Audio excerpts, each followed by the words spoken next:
Ok? Agora eu vou ligar a transmissão no Instagram, tá? Bem.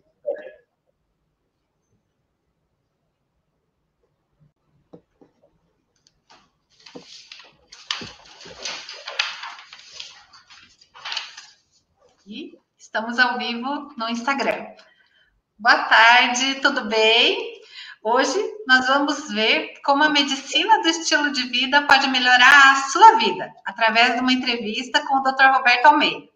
A gente também vai falar um pouquinho do projeto que nós estamos desenvolvendo aqui no Telix.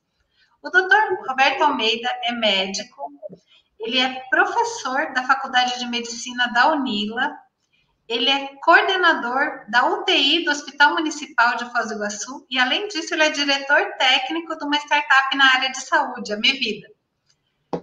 Mas, mais do que isso, o Dr. Roberto é uma grande inspiração pessoalmente para mim e eu, sinceramente, acredito que, se vocês assistirem essa entrevista, isso pode ser uma grande inspiração para vocês também.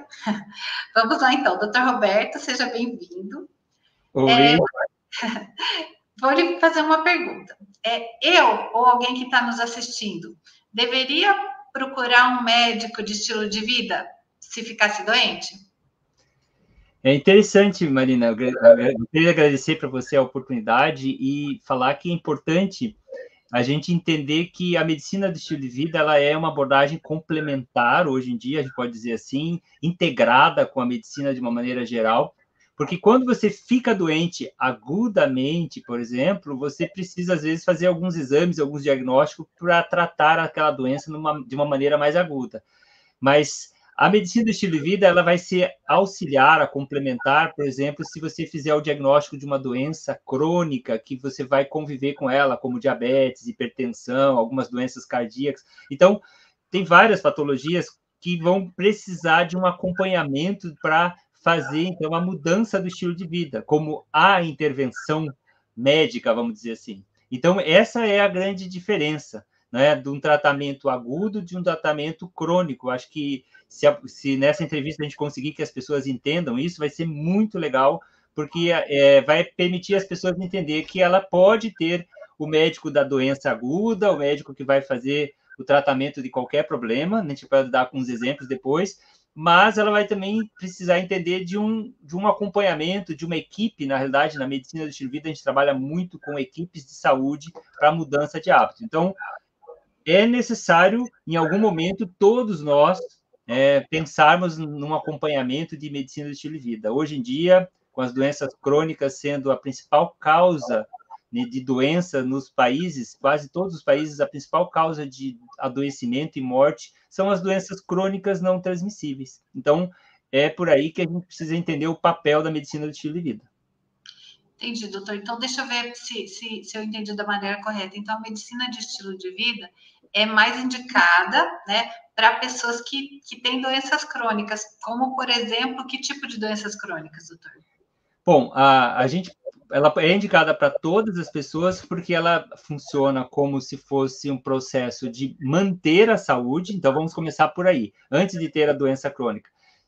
Se a pessoa não tem nenhuma doença, uma pessoa jovem, se 30, 40 anos, que ainda não teve nenhuma doença, mas ela tem alguns estilos de vida. Eu estava vendo uma pesquisa agora feita com adolescentes, que mostra que mais de 70% dos adolescentes no Brasil não praticam atividade física. Então, eles já estão, dentro da medicina do estilo de vida, fazendo um comportamento, que é o hábito do não praticar atividade física regular, e isso já está sendo fator de risco para doenças. Então, ele vai, ao longo do tempo, ter um risco maior de desenvolvimento de doença. Então, de uma maneira geral, começa avaliando, fazendo um diagnóstico do estilo de vida, da alimentação, do exercício, do sono, vários fatores, e aí, a partir daí, vai começando fazendo os ajustes.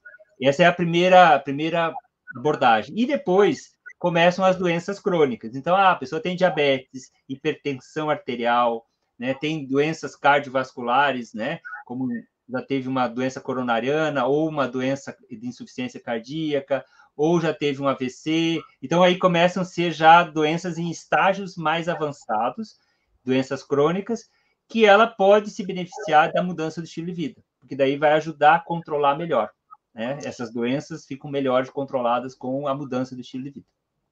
Entendi. Então,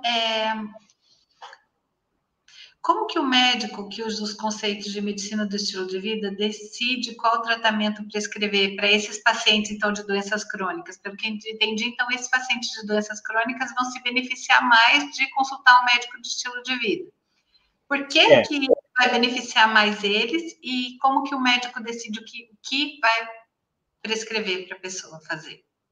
Então, como que funciona, né? Nessa avaliação, por exemplo, quando você faz uma avaliação do médico da medicina do estilo de vida, ele vai abordar o que a gente chama de pilares, né, do estilo de vida: alimentação, exercício, sono, o manejo do estresse, os relacionamentos, né, e o controle dos álcool, drogas e tabaco, né, e álcool. Então, quando você faz essa análise da pessoa, você pode já começar a orientar. Se a pessoa, por exemplo, ela é hipertensa, ela já vai ter orientações específicas para a questão da alimentação, da questão do exercício. Então, cada pessoa vai ter um ajuste conforme a sua condição, dos hábitos, do estilo de vida, e também em relação às suas patologias. E como que a gente escolhe essas orientações? Primeiro, é interessante notar que a maior parte das orientações da medicina do estilo de vida vão ser assim, como se fossem universais, né? Do ponto de vista que vale para as pessoas que todas as doenças crônicas, o diabético, o hipertenso. Então, ele vai ter uma recomendação geral de mudar os hábitos, como, por exemplo, começar a fazer atividade física é uma coisa geral. Qual que é a adaptação específica? É analisar as condições do paciente. Cada paciente, às vezes, tem uma condição que exige, por exemplo, se já tem doenças cardíacas, uma monitorização diferente. Então, a gente vai fazendo as adaptações, mas geralmente são orientações gerais. E aí que está o grande desafio da medicina do estilo de vida, porque muitas pessoas já sabem disso, né? Que elas precisam se organizar para ter um hábito saudável. O problema é que sem o acompanhamento não tem essa, vamos dizer assim, esse ajuste fino do que cada um precisa fazer e como que vai fazer esse processo ao longo do tempo. Entendi, doutor. Então, por exemplo, no caso de um paciente que tenha dores na coluna, se ele for num médico de estilo de vida, pode ser que o médico prescreva medicamento e cirurgia para ele ou não? Como eu falei, assim, é possível que quando vem com uma queixa específica como essa, o médico vai conduzir a entrevista e a anamnese e a investigação de uma maneira semelhante ao médico que faz clínica geral, por exemplo. E, sem dúvida, ele pode prescrever medicamentos, né, numa fase aguda, ele pode recomendar cirurgia, se ele achar que, pelos exames que ele identifica, tem alguma indicação de acompanhamento ou com um ortopedista ou com um neurocirurgião, por conta de alguma hérnia de disco, por exemplo, que tenha na coluna. Então, é possível que ele recomende também.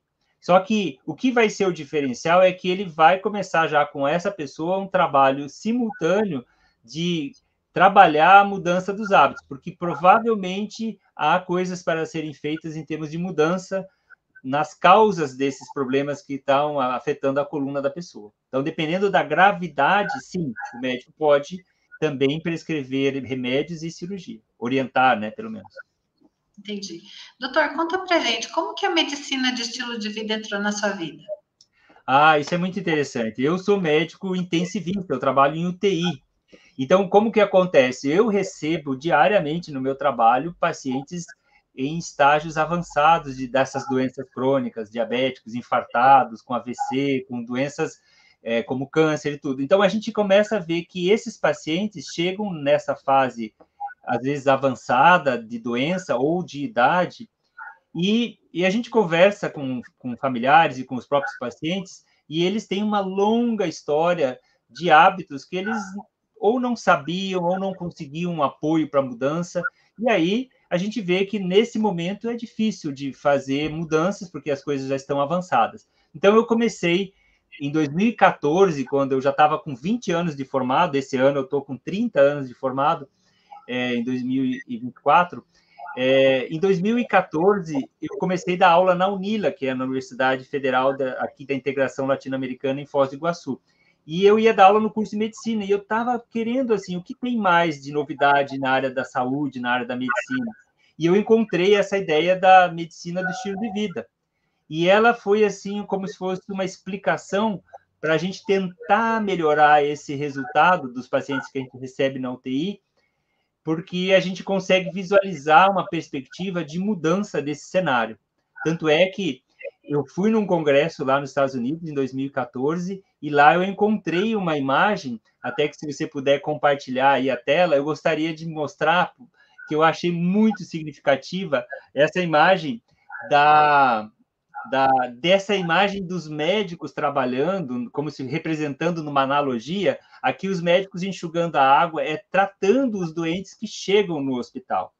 E aquela torneira atrás são os comportamentos, estilo de vida que mantém esse fluxo de pacientes que chegam na minha UTI, que chegam nos hospitais, que chegam no pronto-socorro, e são as pessoas que estão agudamente adoecendo ao longo desse processo, né? Elas já vêm com a doença crônica, mas quando elas internam é porque ocorreu algum evento mais agudo. E aí, neste congresso, eu aprendi exatamente essa ideia de que a gente precisa atender essa situação das pessoas que chegam, mas aquela torneira atrás precisa ser desligada. E essa é a revolução que a medicina do estilo de vida propõe a fazer, ajudar tanto os profissionais da saúde quanto a população entender que a gente precisa buscar essa causa das doenças, entendeu? A causa dos problemas de saúde. Então, isso para mim foi... Quando eu vi isso, eu falei, é isso que eu quero trabalhar daqui para frente. Já estou com 10 anos hoje trabalhando com isso e me sinto muito motivado, porque a gente consegue, quando a gente consegue trabalhar com algumas pessoas e os pacientes entendem isso, as mudanças e os resultados são muito bons. Legal, doutor, maravilha. Então, o seu negócio é evitar que as pessoas cheguem na UTI, evitar que tenham que passar por cirurgia, viver essa experiência muito difícil, né? Que é essa experiência de UTI, de hospital, né? Muito, muito legal. Eu queria perguntar para vocês que estão nos assistindo, para vocês postarem nos comentários se vocês já conheciam esse conceito de medicina de estilo de vida ou não e o que vocês acharam dele. A primeira vez que eu ouvi esse conceito de medicina de estilo de vida foi justamente através do Dr. Roberto. Ele que trouxe esse conceito para a minha vida pessoal, para a minha vida profissional também. A gente acabou tentando implementar isso no local de trabalho e tal, e foi uma coisa muito, muito interessante, que trouxe muita, muita esperança, assim, de qualidade de vida para as pessoas que convivem comigo. Então, foi muito legal. Obrigada, doutor Roberto, por ter trazido a medicina de estilo de vida para a minha vida. Existe uma plataforma em que os médicos consultam para decidir entre indicar um tratamento convencional ou um baseado em estilo de vida? Existe algum... Hoje, uma plataforma específica para isso não existe, mas o que a gente tem é que existem as plataformas, vamos dizer assim, de PubMed, que é ou o Google Acadêmico também, que são locais onde existem os artigos científicos sobre os estudos que são feitos de tratamentos, intervenções medicamentosas, cirúrgicas e as intervenções do estilo de vida. Então, quando a gente está diante de uma situação, a gente sempre busca o que a gente chama das evidências científicas. O que as últimas pesquisas mostram sobre o assunto? Então, essa plataforma, né, do PubMed, que são as publicações médicas, elas têm informações que estão dispostas lá para a gente consultar as revistas, as pesquisas que foram feitas. E aí o médico consegue, né, dependendo dessa situação, ter, então, uma orientação bem atualizada sobre o que prescrever. Essa é uma forma de buscar as informações. Mas também existe, né, dentro do Colégio Brasileiro de Medicina Estilo de Vida, do Colégio Americano de Medicina Estilo de Vida, muitas recomendações que já estão sendo trabalhadas pelas diferentes pilares, né? Então, recomendações para alimentação, recomendações para exercício físico, recomendações para o sono, para o controle e manejo do estresse. Então, cada um daqueles pilares que existem, a gente tem muitas recomendações muito boas já. Então, basicamente é isso. A gente tem essa fonte geral das pesquisas e os nossas instituições da medicina do estilo de vida também trazem muita boa referência. Entendi, doutor. Por isso, então, que a gente, quando vai no médico, a maior parte dos médicos já faz recomendação sobre estilo de vida, né? Eles mandam a gente comer menos, perder peso, fazer exercício físico. Então, esse conhecimento da medicina do estilo de vida, ela está incorporada nas plataformas que os médicos consultam para sugerir medicamento. E por que o doutor acha que a adesão a essa mudança de estilo de vida é tão baixa? Por que o médico manda a gente fazer exercício e tomar remédio, a gente acaba só tomando remédio e não fazendo exercício, por exemplo? Tem muitos fatores, né? Mas é interessante a gente falar sobre isso, porque, primeiro, existe o que a gente poderia falar que os hábitos que as pessoas têm, os maus hábitos, eles têm um processo de enraizamento, ficam arraigados, é difícil mudar hábitos depois de muitos anos. Então, por mais que a pessoa saiba que faz mal ou que não é o ideal, ela tem uma adaptação. Isso é um fator. Existem outros fatores, né? Por exemplo, o ambiente, né? O ambiente que ela vive, seja o ambiente social das companhias, seja o ambiente físico, das faltas de condições, por exemplo, quando a gente fala de alimentação saudável, às vezes a pessoa mora num lugar que não tem quase acesso a alimentos saudáveis, eles chamam isso de desertos de comida, então a pessoa só tem alimentos industrializados disponíveis e mais acessíveis economicamente. Então, acaba que é um fator que impede muitas mudanças. Às vezes falta ambientes, nessa pesquisa que eu estava lendo hoje sobre os adolescentes, muitos relatam que não têm ambientes adequados para a prática de esportes, para atividades físicas. Então, você pode faltar estímulos, ambientes, as políticas públicas dos municípios. Além disso, eu posso colocar mais fatores que eu acho que vale a pena a gente entender por que é tão difícil mudar. Às vezes tem problemas psicológicos, a pessoa tem problemas de depressão, ansiedade, e aí quando ela vai fazer mudanças, isso vai mexer também com o lado emocional. Então, a gente vai dizer que tem fatores psicológicos, fatores de hábito, fatores sociais, fatores ambientais que estão, vamos dizer assim, contra essa mudança. Então, por isso que é muito difícil. Os médicos orientam, as nutricionistas, todo mundo, o educador físico, todo mundo está falando o que precisa fazer e as pessoas encontram muita dificuldade. Eu vou compartilhar uma experiência minha, né? Eu tenho uma filhinha e lá no prédio que eu moro, as crianças não descem para brincar lá embaixo. Não descem. Então, no verão até tem piscina, e aí todo mundo vai na piscina. Então, no verão rola uma interação social com atividade física no prédio. Mas no inverno, não. No inverno, as crianças ficam no celular, ficam nas suas casas e não tem esse ambiente que ela possa se exercitar dentro do prédio, né, dentro de casa. E aí, para um pai que trabalha, para uma mãe que trabalha o dia inteiro, é difícil, né? É custoso fazer esse esforço de levar a criança para um outro ambiente para que ela possa fazer o exercício que ela precisa, né?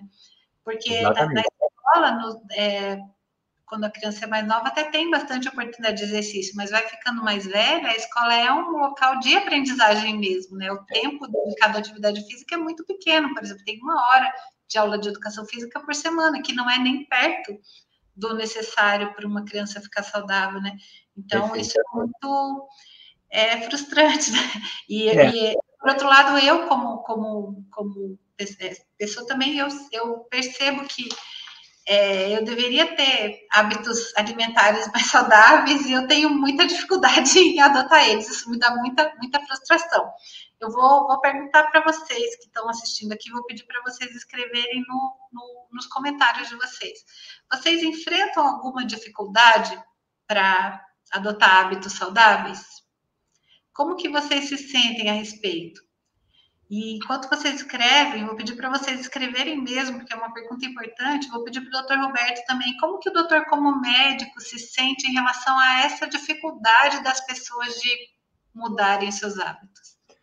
A gente, como você falou, a gente se sente, eu me sinto desafiado, né? Porque a gente sabe que a gente, quando vai atender uma pessoa, a gente, na hora que a gente faz a entrevista, que a gente começa a conhecer a realidade da pessoa, a gente começa a perceber as dificuldades que ela vai enfrentar, que ela tem.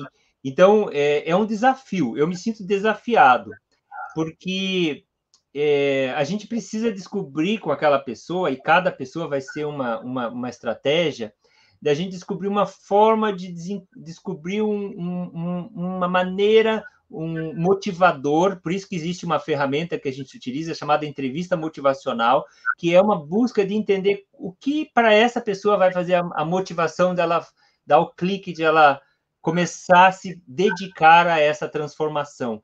Então, existe um processo, né, uma escala de avaliação que a gente vê para fazer as mudanças, que eu acho muito interessante, que a pessoa pode estar para certos hábitos, vamos dizer assim, mudança alimentar ou exercício físico, vamos dar esses exemplos. Por exemplo, para a atividade física, ela está numa fase que a gente chama de pré-contemplação, é uma fase que ela não quer nem pensar no assunto, não incomoda, não está. E, às vezes, para a alimentação, ela já está incomodada, ela já está frustrada, ela já está numa fase preocupada com isso, querendo fazer alguma coisa. Então, ela já está numa fase de contemplação da mudança. E aí, é necessário, para cada uma dessas fases, ter estratégias de conversa, de entrevista motivacional, para ela ir para as fases seguintes de preparação e de mudança efetivamente. Então, é um desafio. E é um desafio que não se encaixa muito bem, e aí está talvez o ponto mais frustrante do profissional da saúde do estilo de vida, é que os convênios e a maneira de a gente atender as pessoas prevê uma consulta muito rápida, que é uma consulta que a gente escuta os problemas e pede os exames e dá as receitas. Isso é rapidinho. Mas para uma mudança de estilo de vida, para você descobrir essas fases, para você entender, seria uma consulta mais demorada. E geralmente isso não é contemplado hoje nos planos de saúde e tudo. Então, na medicina de estilo de vida, a gente tem procurado descobrir estratégias de fazer isso. Uma das que está dando mais certo são consultas coletivas. Por incrível que pareça, agendar consultas de pessoas com problemas semelhantes e atender essas pessoas em grupo. Eu fui num congresso e a gente viu esse debate lá no exterior. Aqui no Brasil, a gente já está começando a fazer algumas experiências e é muito interessante. Nossa, seria parecido com os alcoólicos anônimos, esse tipo de conceito, até os vigilantes do peso, é mais ou menos esse conceito? Começa, vamos dizer assim, considera que tem o valor desse trabalho, né, nesses dois exemplos que você deu, mas como é uma consulta, né, do profissional de saúde, e porque nesses aí geralmente é o próprio grupo que se reúne, né, das pessoas que têm os problemas semelhantes.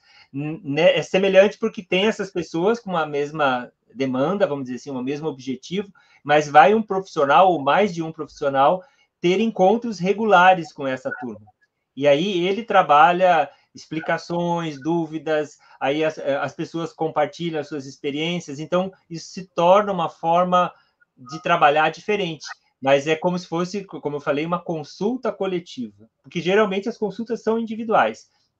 Normalmente nessa estratégia faz-se uma consulta individual e aí se convida a pessoa, você quer participar do grupo? A pessoa, sim, quero participar. Daí depois que você fez várias consultas individuais, você faz uma consulta em grupo. É bem interessante. Que legal, que joia, doutor. E muito obrigada, vocês que compartilharam com a gente aqui a experiência de vocês sobre essas dificuldades, né, de aderir a hábitos saudáveis.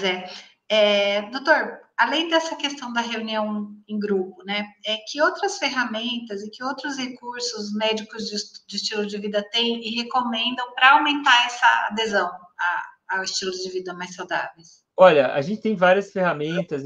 Uma das que geralmente se usa, por exemplo, quando se vai se estabelecer metas de mudança, aquela história dos pequenos passos, que a gente chama de passos de bebê ou baby steps, que você começar qualquer processo de mudança, ser gradual, ser com metas específicas, né, mensuráveis, metas SMART também, é uma ferramenta que, às vezes, a pessoa não tem essa noção. Ela quer mudar, ela está muito motivada, às vezes, porque deu algum clique, e ela começa a mudança e tenta fazer algumas mudanças, mas ela, às vezes, se coloca num desafio muito grande e que gera uma frustração, e essa frustração vai gerar o abandono daquele processo de mudança. Então, o início gradativo e o acompanhamento dessas metas é uma coisa que a gente faz junto com as pessoas quando a gente atende. Isso ajuda muito.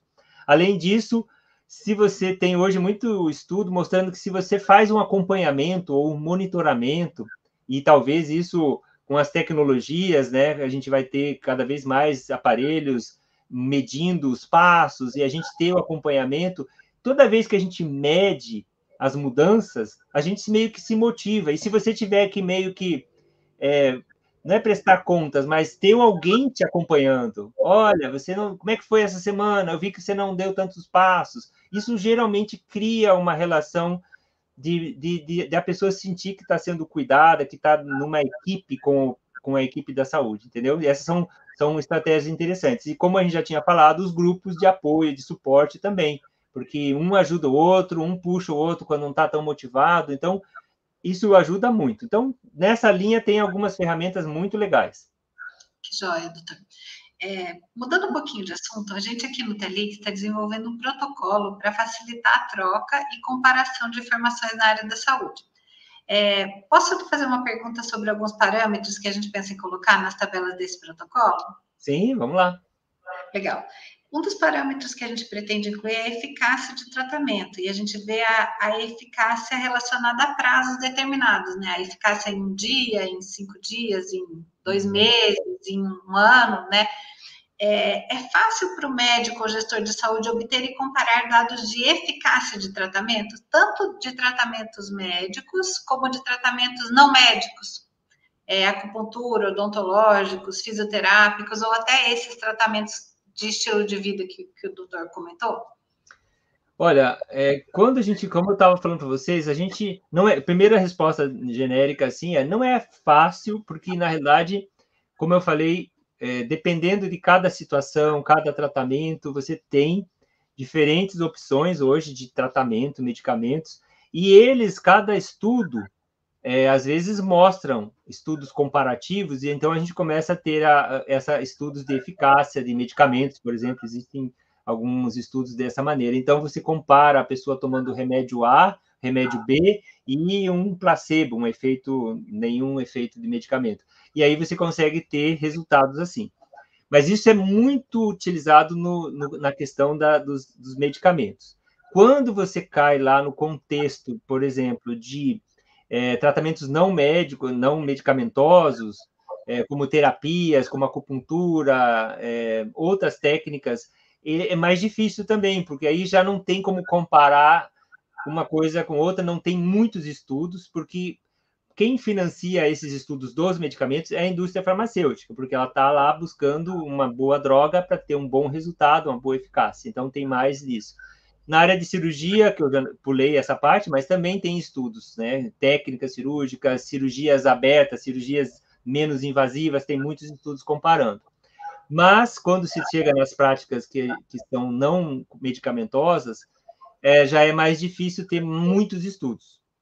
E na medicina do estilo de vida, com essas intervenções de mudança de alimentação, exercício, existem estudos muito interessantes que já começam a ser feitos comparando tratamento, por exemplo, de depressão com medicamento ou com atividade física, ambos tendo um acompanhamento psicoterápico, por exemplo. Então, você pega um grupo fazendo terapia e tomando remédio, e outro grupo fazendo terapia e orientando ser feita uma atividade física de acompanhamento.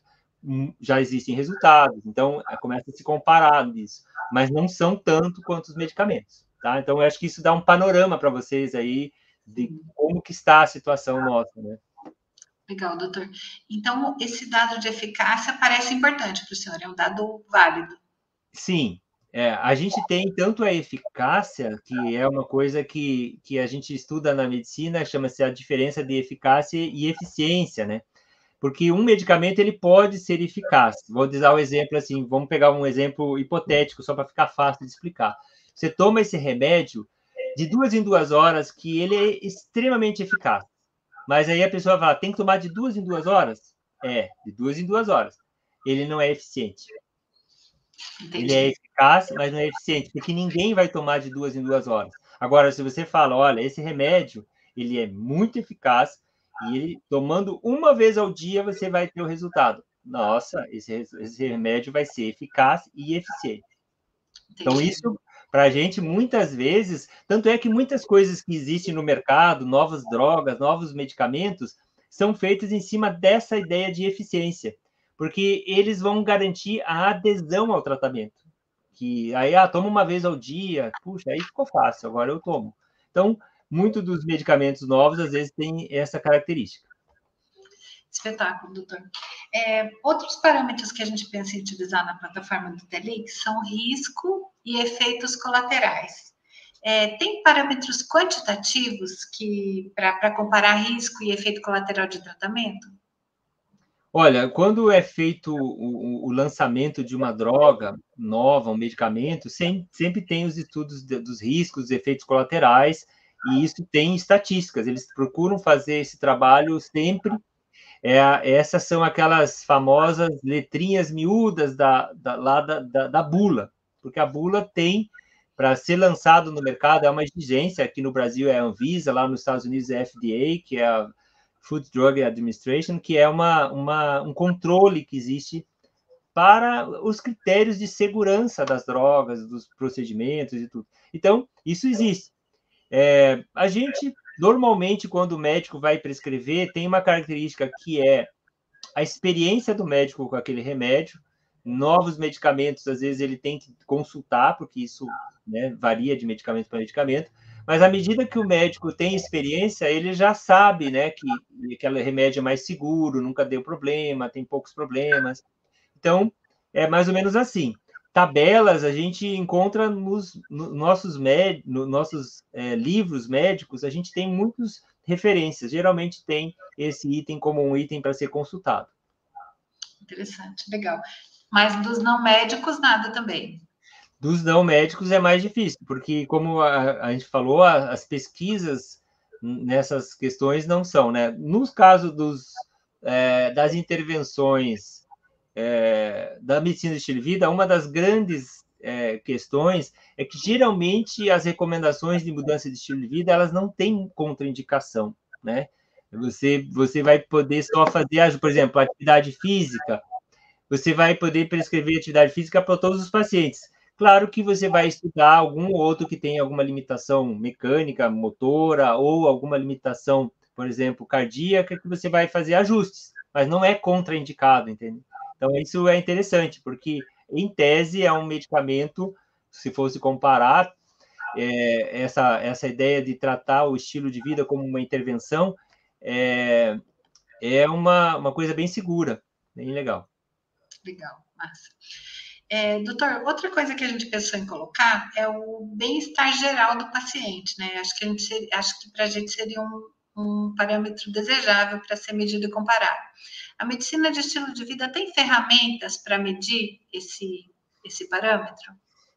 Sim, a gente geralmente procura fazer o que a gente chama de questionários, né, de qualidade de vida, questionário de bem-estar. Existem alguns questionários que são padronizados para fazer as pesquisas, e na medicina do estilo de vida é uma ferramenta que, às vezes, o profissional pode usar para fazer como se fosse, sabe, a fotografia antes e depois?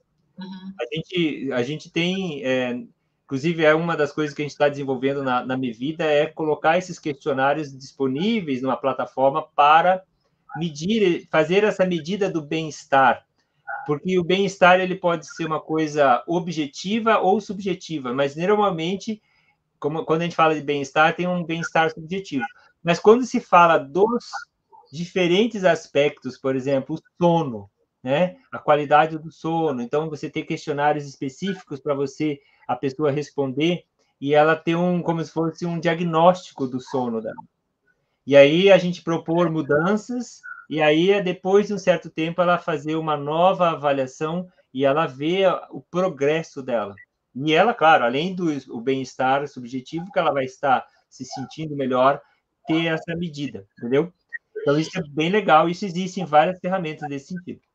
E essas ferramentas, elas são padronizadas e são internacionalmente aceitas, no sentido assim, por exemplo, se essa ferramenta for adotada por um cardiologista, e a mesma ferramenta for adotada por um médico de outra especialidade, todos entendem essa linguagem e aceitam essa ferramenta como válida, e também internacionalmente, tipo, entre países, é a mesma ferramenta, são os mesmos números, é aceita internacionalmente ou não? Ou cada profissional usa o que acha melhor e não é um parâmetro comparável, tanto de maneira interdisciplinar como internacional?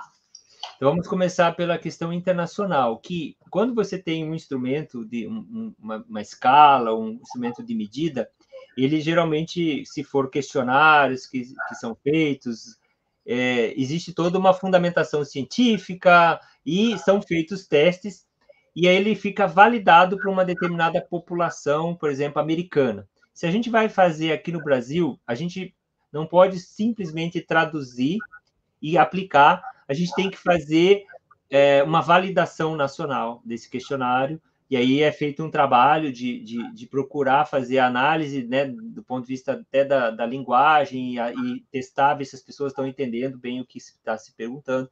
Então, existe a necessidade de fazer uma validação de país para país, conforme o questionário.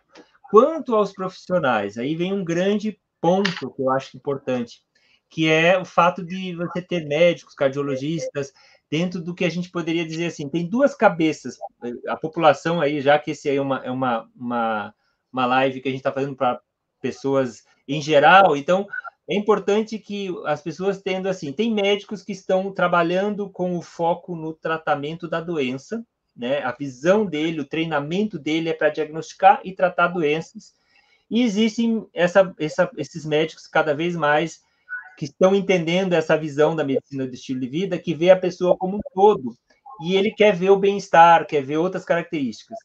Então, quando você vai consultar um médico, você vai ter que saber se esse médico ele é só de diagnóstico e tratamento da doença, ele não está aberto e não vai usar e não se interessa muito por essas questões. E existem os médicos que são mesmo de cardiologista, endocrinologistas, vários profissionais que já estão se interessando por essa visão. Então, é isso que a gente tem que ver. Então, esses que se interessarem vão compartilhar as ferramentas. Entendi. Doutor, agora que tal a gente falar um pouquinho sobre a sua startup, a Mevida, que tem tudo a ver com esse assunto de ferramentas, né, de medição de bem-estar. O que o senhor gostaria de contar? O que o senhor gostaria que o público soubesse aqui sobre a Mevida? Olha, a gente começou durante a pandemia trouxe muitas situações desafiadoras, tanto na minha área da terapia intensiva, quanto ela trouxe uma perspectiva de as pessoas se verem, né, confinadas, com o estilo de vida das pessoas se alterou. E nessa discussão, uma das coisas que aconteceu na medicina foi a mudança da telemedicina, que foi a questão de você poder começar a fazer as consultas, as pessoas em casa, como a gente está fazendo essa live, nós estamos conversando aqui. Então, nesse contexto, os estudantes de medicina da Unila estavam fazendo apoio ao atendimento das pessoas com Covid. E eles já tinham passado pela disciplina de medicina do estilo de vida, e aí surgiu uma ideia de a gente falar, olha, professor, o que você acha da gente discutir, a gente sempre incentivando, né, essa ideia de promover a medicina do estilo de vida, de começar a integrar a telemedicina com a medicina do estilo de vida. E aí a Mevida nasceu dessa primeira ideia, né, que seria a ideia de a gente organizar, porque o atendimento da medicina do estilo de vida, como a gente estava conversando, ele é baseado num diagnóstico do comportamento, de uma conversa um pouco mais detalhada, e que ela é perfeitamente adequada para fazer no ambiente de telemedicina, né? Diferente de, às vezes, algum procedimento que você tem que examinar, olhar tudo, mas a gente pode pedir os exames, a gente pode fazer uma série de coisas relacionadas com a medicina do estilo de vida. Então, essa foi a primeira ideia. Só que quando a gente está evoluindo, né, a Mevida nasceu com esse primeiro objetivo, ela continua tendo essa abordagem, mas a gente percebeu que as pessoas que trabalham com medicina do estilo de vida têm muita, como a gente estava conversando, ferramentas, questionários, acompanhamentos, ferramentas de coach, que é esse treinamento da mudança de hábito, que são necessários ser utilizados, e isso são muitas informações, e que organizar todas essas informações não era fácil, né? Tanto para o lado da pessoa que está sendo atendida, quanto do médico, do profissional que está atendendo. Então, a Mevida deu uma outra, vamos dizer assim, uma outra visão, que passou a desenvolver uma plataforma chamada Mevida Conecta, que é uma plataforma de medicina do estilo de vida para fazer o atendimento com todas essas ferramentas, para que crie-se como se fosse um ambiente onde eu vou cuidar da minha saúde. Então, eu entro na plataforma, eu tenho a possibilidade de conversar com o médico, fazer os testes, ver os questionários, fazer um monte de medidas e estudar os assuntos que eu preciso fazer mudança, entendeu? Então, essa está a nossa fase agora, a gente está investindo mais nisso, porque, na realidade, a gente pode dizer que a telemedicina hoje já não é um diferencial, esse já é uma coisa que todo mundo tem, essa característica. O que a gente quer fazer o diferencial da Medvida agora é em relação a ajudar. A gente está numa fase, a gente já fez uma versão protótipo, agora a gente já está desenvolvendo a primeira versão, que a gente está para lançar essa versão essencial da Medvida Conecta, agora em setembro, e a gente quer ir fazer as novas atualizações para colocá-la de uma maneira mais completa. Então, esse é o momento que a gente está, e a gente está muito feliz porque vê que é uma necessidade mesmo ter esse tipo de ferramenta, né? Parabéns, doutor. Muito legal isso. Inclusive, essa questão da autoajuda, né? Da pessoa poder entrar e obter os dados e pesquisar no ritmo dela, é uma tendência, né? Uma tendência na educação, é uma tendência em outros setores, e, no meu ponto de vista, é uma tendência que o setor de saúde pode se beneficiar muito disso. Parabéns pela iniciativa. Muito legal. Estou torcendo em setembro, então. Mas hoje, se alguém quiser, já consegue acessar o site da Medvida? A gente, nesse momento, como a gente teve direcionou para esse foco na plataforma, hoje o acesso da plataforma está para os profissionais e a gente está, essa questão da teleconsulta, os profissionais que estão trabalhando com essa ferramenta estão podendo atender, entende? Mas a gente tinha uma ideia inicial de trabalhar como se fosse uma clínica online, né? Nós estamos com essa ideia de que a pessoa poderia lá marcar a consulta, nós temos alguns colegas que estão trabalhando, e eles poderiam agendar uma consulta de telemedicina. Essa ideia ainda vai ser trabalhada ainda, mas o foco nosso está na plataforma. Então, os médicos que estão atendendo, os nossos parceiros que estão já usando a nossa ferramenta nessa versão inicial, eles já podem atender as pessoas. Ah, entendi, legal. Mas essa de setembro é para o usuário final ou ainda é para os médicos também? A versão essencial ainda é para os médicos, e essa que a pessoa vai entrar é uma versão que vai ser mais completa, mais adiante. Ah, entendi, legal. Doutor, das suas diversas atividades profissionais, qual que é a mais motivadora para o senhor? Olha, eu estou numa fase, como eu estava falando no começo, eu estou com 30 anos de medicina, né? De formado, esse ano completou.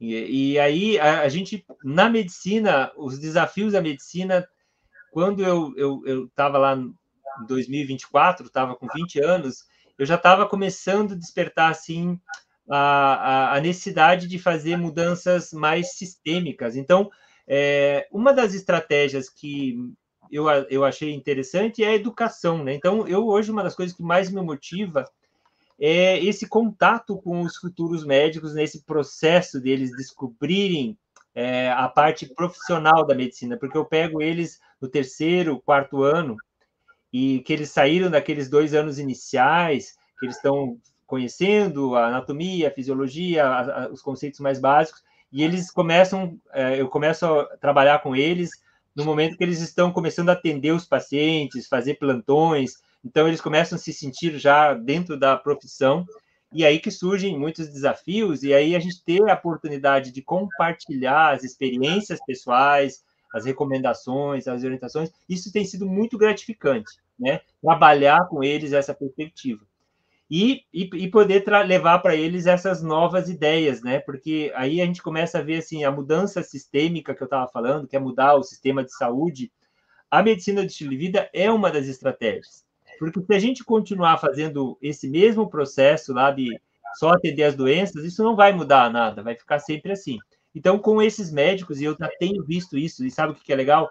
Nós já estamos na turma 10, então já tivemos 3 turmas que se formaram, e é interessante que a gente começa a ver nesses que se formaram, eles caminhando já com essas ideias da medicina do estilo de vida, buscando trabalhar com esses conceitos, então eu fico muito feliz por isso.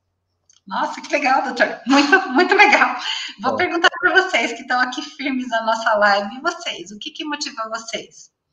Enquanto vocês escrevem, eu vou compartilhar o que motiva a gente no Telix. Quando eu, por exemplo, fico doente, ou quando algum familiar meu fica doente, eu me sinto muito, muito insegura, assim, em relação ao que fazer, fragilizada até. E esse trabalho que a gente está desenvolvendo no TEDx, que é aplicar conceitos de telecomunicações e engenharia na área da saúde, ele é muito motivador para mim, porque justamente nesse momento em que a gente está fragilizado, eu sou uma pessoa muito técnica, assim, gosto muito de dados, de informações, então ter acesso a dados de qualidade apresentados de maneira fácil é uma coisa que me ajudaria a me sentir mais segura. E poder propiciar isso para mais gente é o que me motiva pessoalmente, e eu sei que é o que motiva a equipe toda do TEDx que está trabalhando nesse novo projeto. Então, compartilhar essa questão aí com vocês. Doutor, que recomendações de saúde o doutor daria para as pessoas que estão nos assistindo? Bom, eu baseado na medicina do estilo de vida, eu acho que a gente começa hoje em dia, eu falo assim, existe três pilares iniciais, é a pessoa rever, né, essa questão da alimentação, exercício e sono como se fosse a base da disposição, da energia que cada um tem no dia a dia. Então, eu sei que não é fácil, porque cada um tem uma rotina de vida, mas se a pessoa começar a entender e fazer pequenas mudanças, pequenos ajustes nesses três elementos da alimentação, do exercício, do sono, isso transforma a energia, a vitalidade da pessoa. E isso eu tenho. E aí, uma coisa que é interessante que eu quero compartilhar também é interessante porque os médicos e os profissionais, médicos, psicólogos, nutricionistas, educadores físicos, esses profissionais que estão trabalhando com estilo de vida, eles têm um grande desafio, que é aplicar essas intervenções, essas mudanças nesses hábitos em si mesmo. Então, eu comecei também em 2014, eu estava numa fase que eu também estava sedentário, não fazia exercício, a minha alimentação não era boa, meu sono muito irregular, e eu percebi ao longo desses anos que, adaptando a minha vida, fazendo tomada de decisões, escolhas, e eu também tive a oportunidade de trabalhar com professores nesses últimos anos, ajudando mais de 800 professores a também pensarem, né, sobre mudança de hábitos, e eu vi em mim e nessas pessoas que eu trabalhei esses resultados, né, de mudar esses pilares de uma maneira gradativa, não é uma coisa de um dia para outro, mas é um investimento. Então, a pessoa pensar assim que ela está investindo nela para ela ter o que ela acha importante, né? Seja as questões familiares ou a longevidade, se ela acha isso importante, se ela ficar livre de doenças. Então, vale a pena pensar desta forma. Não tem pílula mágica, esse que é o ponto principal. Porque quando a pessoa ficar doente, vai ter que tomar a decisão se vai operar, se vai tomar o remédio X ou Y, mas o ideal não é chegar nesse ponto. Então, a gente tem que trabalhar essa visão de mudar os hábitos enquanto ainda não tem grandes consequências. Sim, excelente conselho, doutor. Faz muito sentido, hein? É o melhor conselho de todos, né? Tá. Nós pedimos para a nossa audiência, antes da live, né, que elas enviassem perguntas, né, se elas queriam fazer alguma pergunta, e também recebemos algumas perguntas aqui durante a live. A primeira pergunta veio da Hildegard, que o senhor conhece. Legal! Ela perguntou se o senhor tem algum argumento matador, um argumento assim que funcione melhor para fazer os pacientes saírem da zona de conforto. O que eu posso dizer é o seguinte: a zona de conforto é uma zona que, se a pessoa começar a trabalhar essa ideia de que a zona de conforto é a zona de estagnação e que depois da zona de conforto, saindo, tem uma dor, tem um desconforto, né?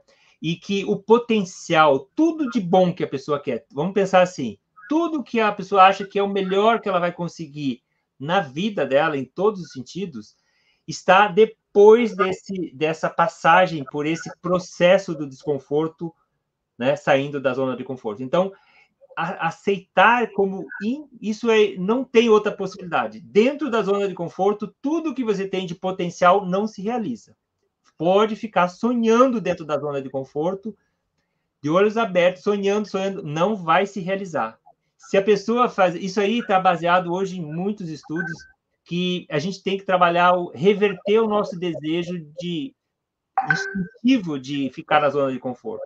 Então, e quando a gente trabalha o ser humano, nós temos esse córtex que fica atrás da testa, ele permite a gente sonhar com coisas, com o futuro, e aí fazer planos.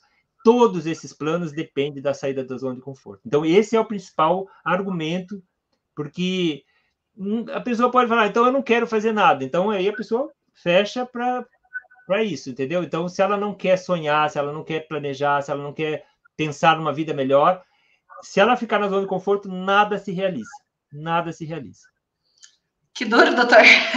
Que duro esse. Não se realiza. Infelizmente. Então, se a pessoa sonha, ela vai falar, não, eu vou sair. Aí ela reverte esse desejo.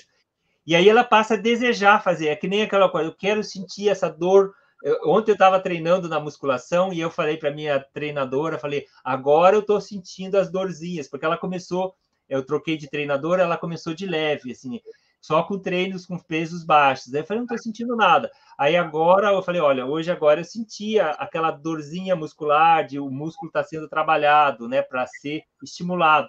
Então, se você passa a desejar esse desconfortinho, você vai ter, né, mais resultado. Eu tenho objetivos de melhorar a minha postura, eu tenho várias coisas que eu quero com a minha postura, com a minha saúde, com a minha massa muscular. Então, eu estou motivado, entendeu? Mas tem que passar pela dor, pelo desconforto, entendeu? Entendi. Legal, perfeito.